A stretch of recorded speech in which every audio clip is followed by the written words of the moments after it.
Gaano nga ba kalayo ang kayang tahakin ng isang ina para sa kinabukasan ng mga anak niya?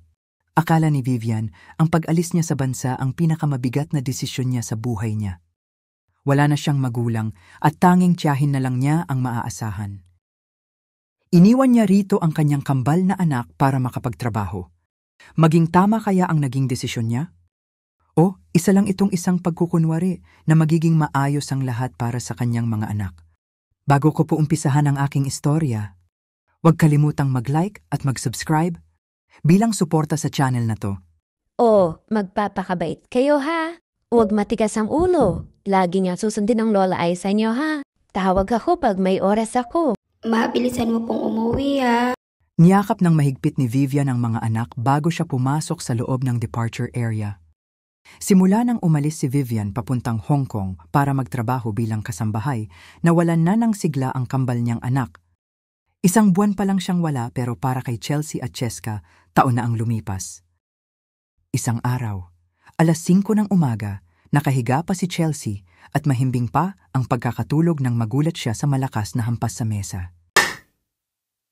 Hoy Chelsea, bumangon ka na riyan. Po? Lola, bakit po? Anong bakit? Maghugas ka na ng plato. Aba, sumikat na yung araw, tulog na tulog ka pa. Dalian mo at magsasaing ka pa.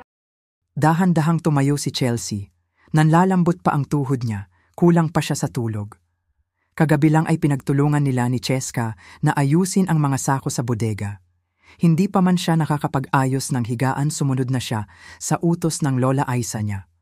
Pagdating niya sa kusina, bumungad sa kanya ang sandamakmak na hugasin, mga kaserola at mga pinagkainan. Nilubog niya ang kamay sa planggana, madali niyang tinanggal ang kamay nang maramdaman niya ang malamig na tubig. Ano pang tinutulala mo dyan? Maghugas ka na. Gusto mo yatang tamaan ka na naman sa akin para bumilis yung kilos mo eh. Tumangulang si Chelsea at sinimula ng maghugas. Samantala, nang maramdaman ni Cheska na wala na si Chelsea sa tabi niya, lumabas na rin ito. Naghihikab pa ito. Agad siyang tinawag ni Lola Aiza nang makitang gising na siya. Nagdalawang isip pa si Cheska. Paglapit nito, inabot ni Aiza ang basket sa kanya. Nang subukan niyang sumagot, piningot ni Aiza ang tenga nito. Hoy, ikaw Cheska, pumunta ka na sa palengke. Dalin mo tong basket. Mag-ikip ka na rin sa poso. Wala na tayong tubig sa drum. Ngayon na po, Lola. Ay hindi, bukas pa. Syempre, ngayon na. Iutos ko ba sa'yo kung bukas ko pa ipapagawa? Lola, masakit pa po kasi yung katawan ko. Nadulas po kasi ako sa kanal kahapon. Sumasagot ka pa? Aray ko po, Lola. Tama na po. Masakit po. Gumalaw ka kung gusto mong makakain mamaya.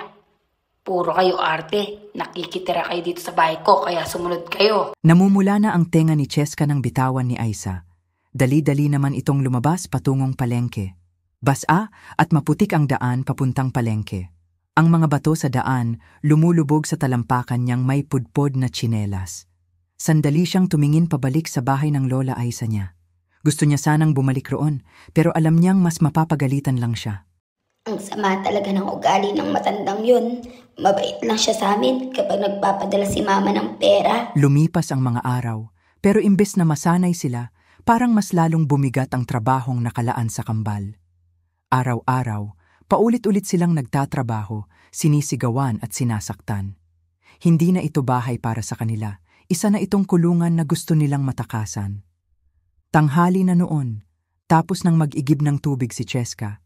Si Chelsea naman katatapos lang maglinis ng bahay.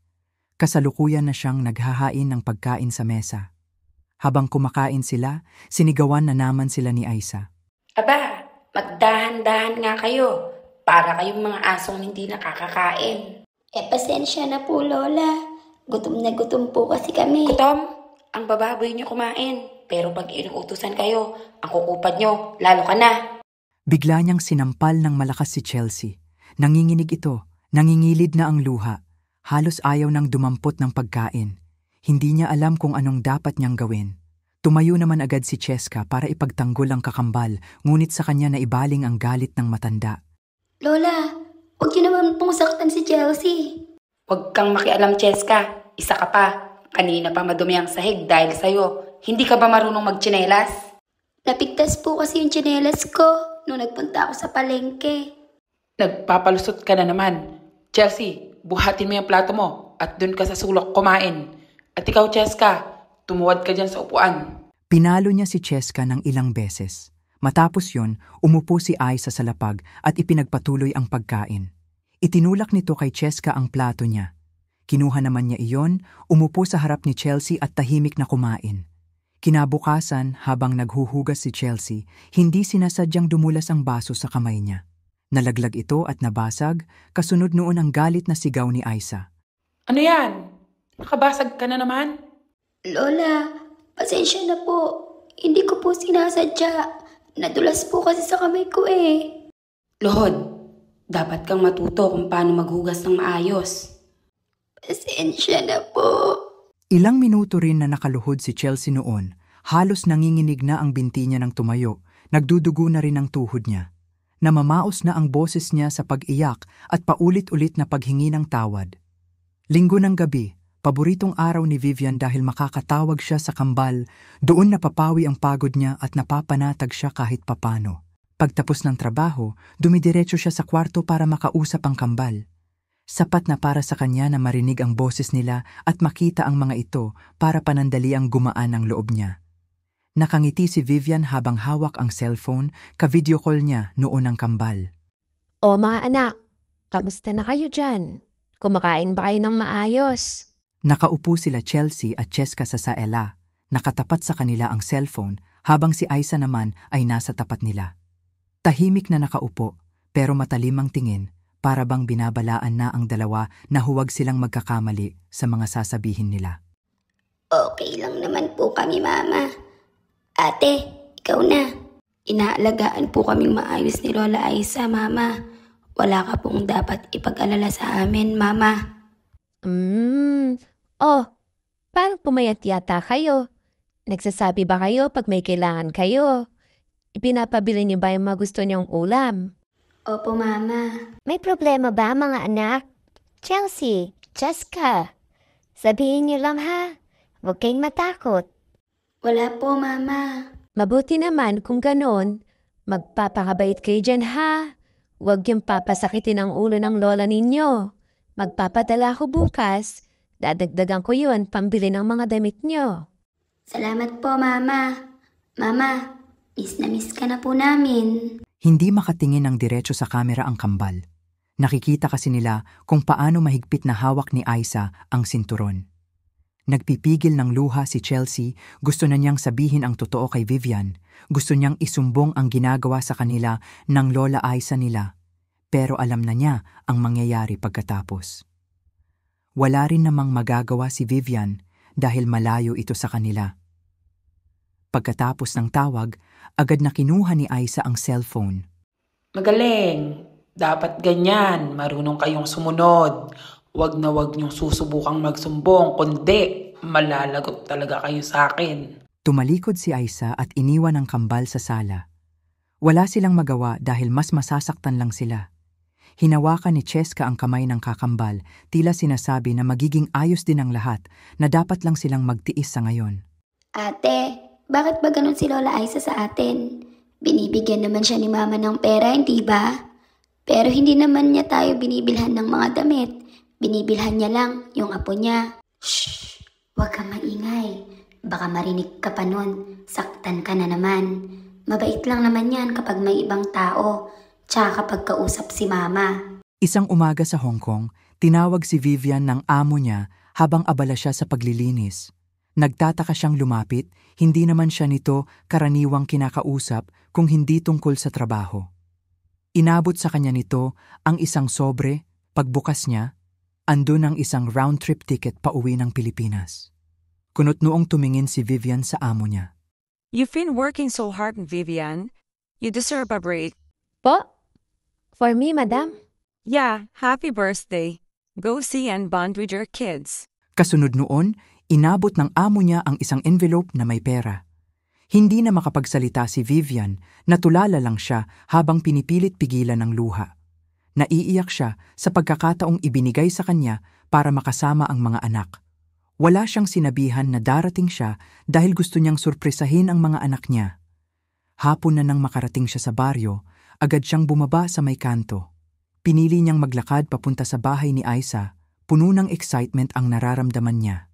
Palingon-lingon siya sa mga dala niyang pasalubong, damit, laruan, gamit sa eskwela at mga chocolate.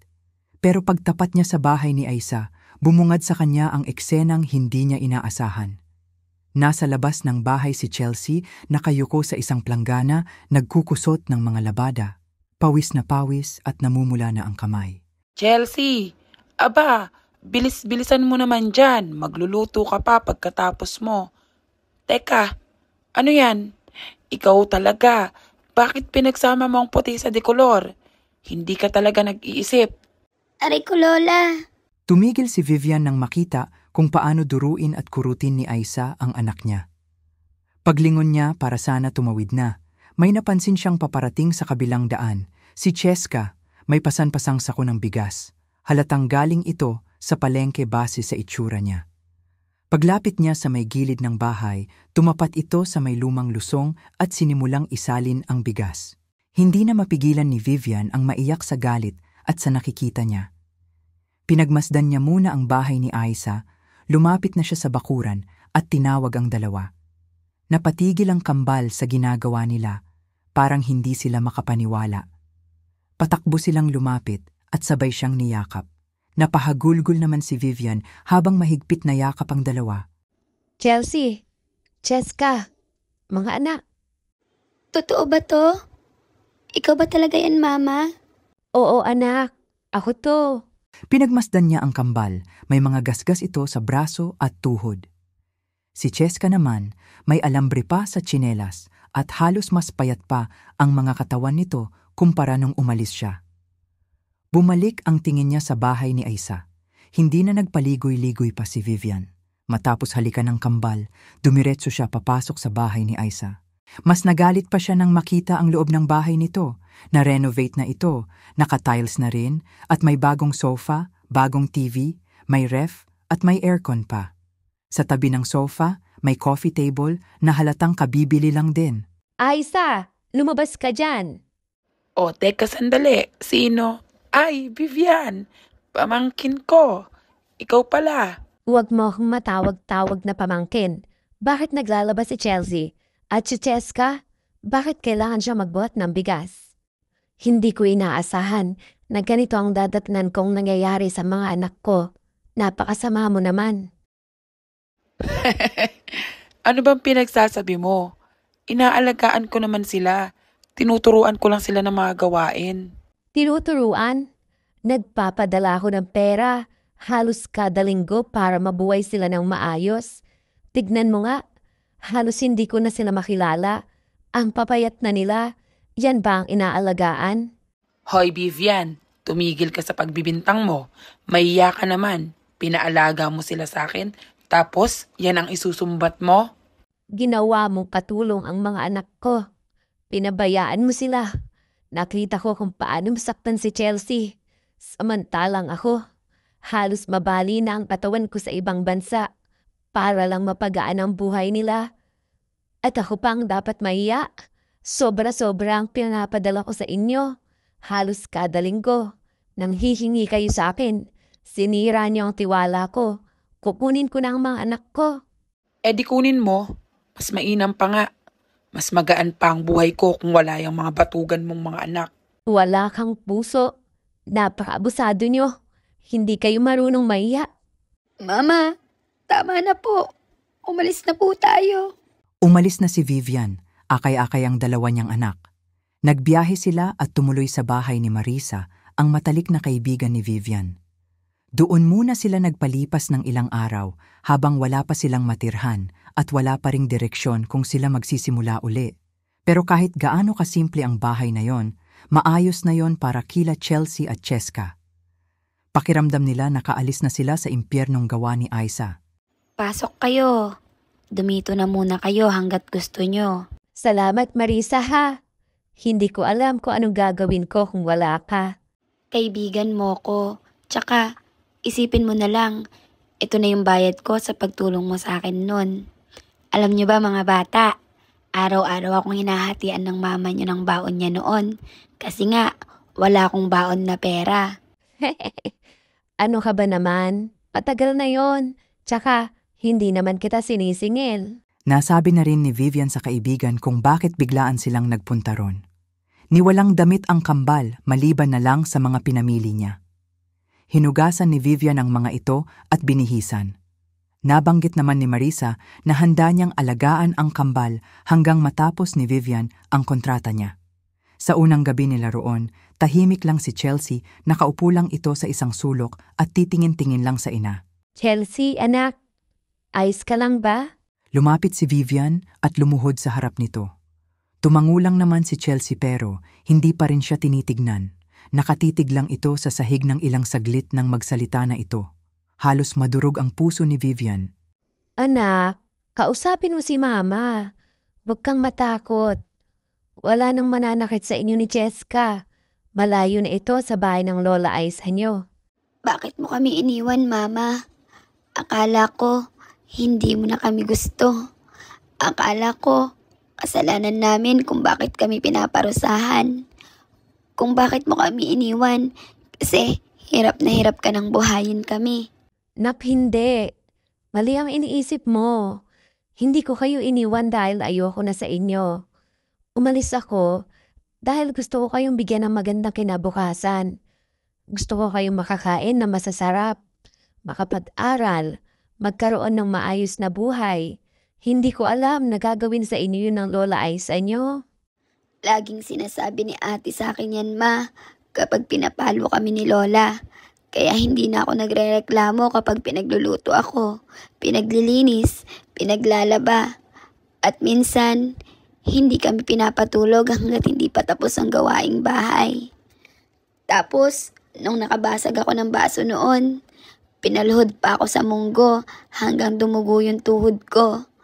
Tapos si Ate Cheska, araw-araw siyang pinapapunta sa palengke. Hindi na nakasagot pa si Vivian. Hinigpitan na lang niya ang yakap niya sa dalawa. Sa loob-loob niya, sinisisi niya ang sarili dahil siya ang nag-iwan sa kanila roon. Kinabukasan, habang tulog pa ang mga bata, lumabas siyang mag-isa, dumiretso siya sa kakilala ng nanay ni Marisaa, isang matandang mambabarang. Kung titignan, pangkaraniwan lang ito maliban na lang sa mga suot niyang pulseras. Pagpasok niya sa loob, natural lang ang bahay, pero nang sabihin na niya ang pakay dinala siya nito sa isang kwartong nakakandado. Doon tumambad sa kanya ang mga manika sa isang sulok at isang lamesa lang sa gitna nakapareho sa mga manghuhula.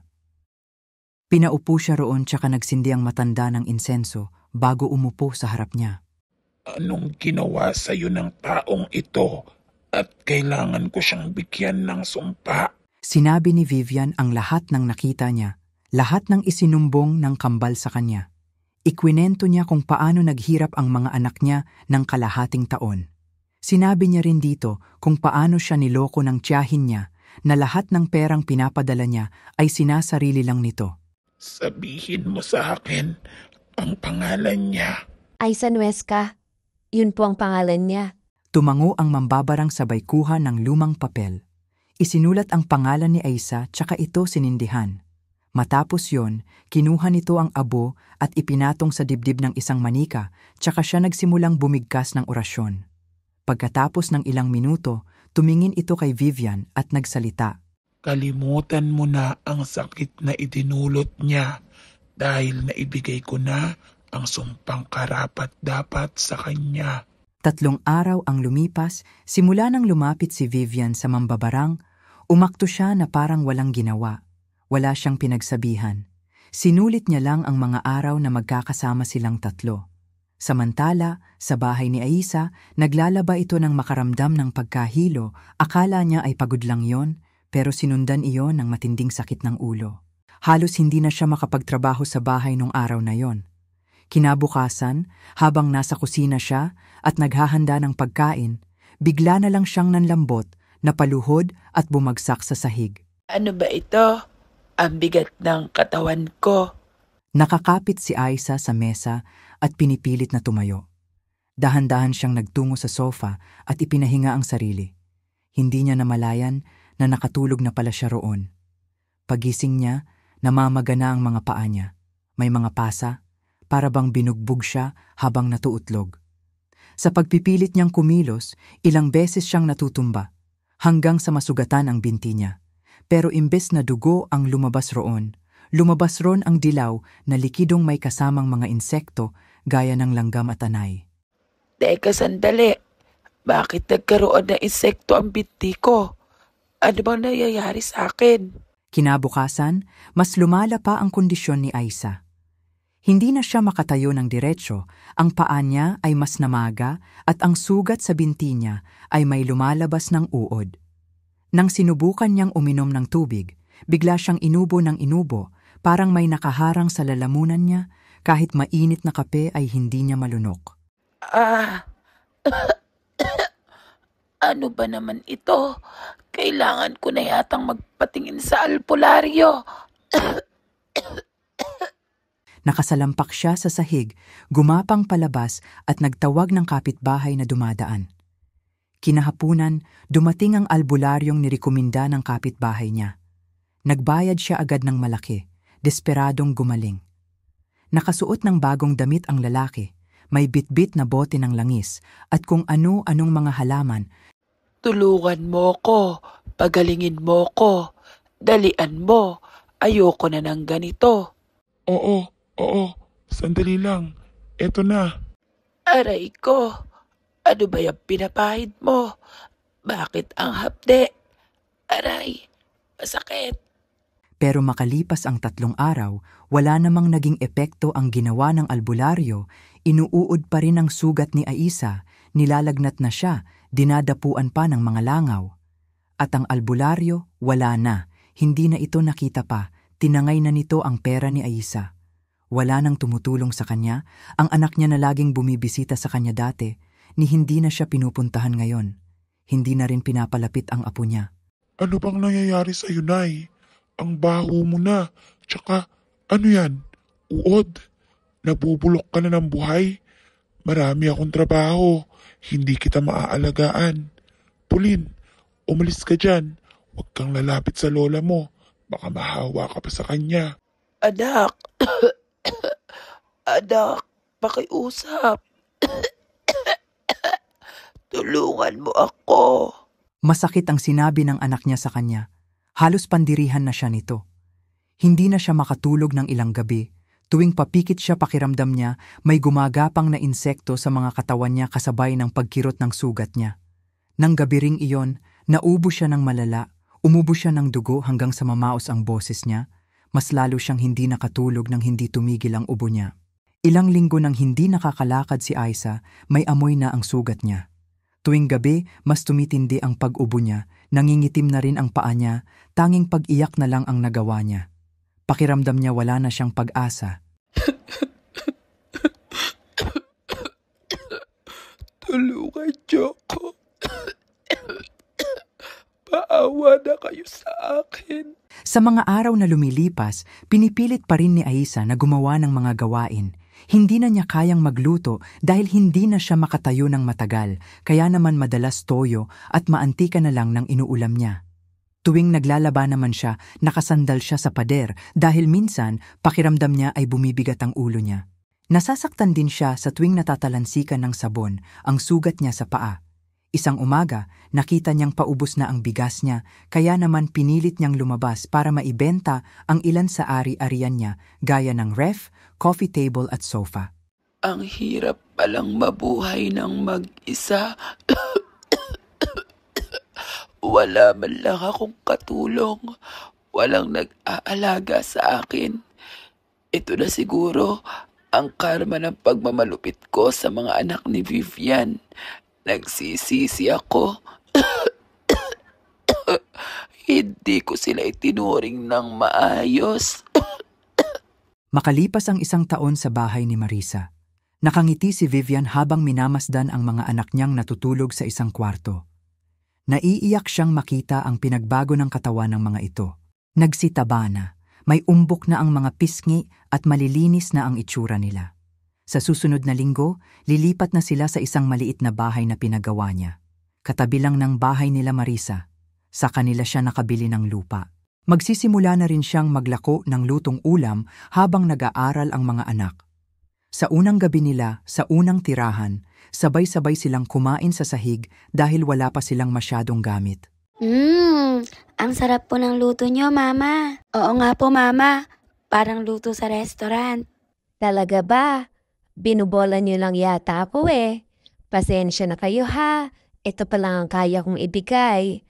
O Chelsea, kumuha ka pa ng marami ha. Ayos lang po yun, Mama. Ang mahalaga, kasama ka na po namin. Tama po si ate, Mama. Kahit po mabait si Tita Marisa, iba pa rin po pag ikaw yung kasama namin. Tahimik na umiiyak si Vivian habang katabi ang mga anak. Nakayakap sa kanya ang mga ito. Sa kanan niya si Chelsea at sa kaliwa naman si Cheska. Hindi niya lubos maisip kung ano na lang ang nangyari sa dalawa kung hindi siya agad nakauwi. Dahan-dahan niyang pinunasan ng luha at hinalikan ng noo ng kambal. Tunay ngang walang salitang pagod para sa isang magulang. Basta para sa kinabukasan ng mga anak, lahat kayang-kaya.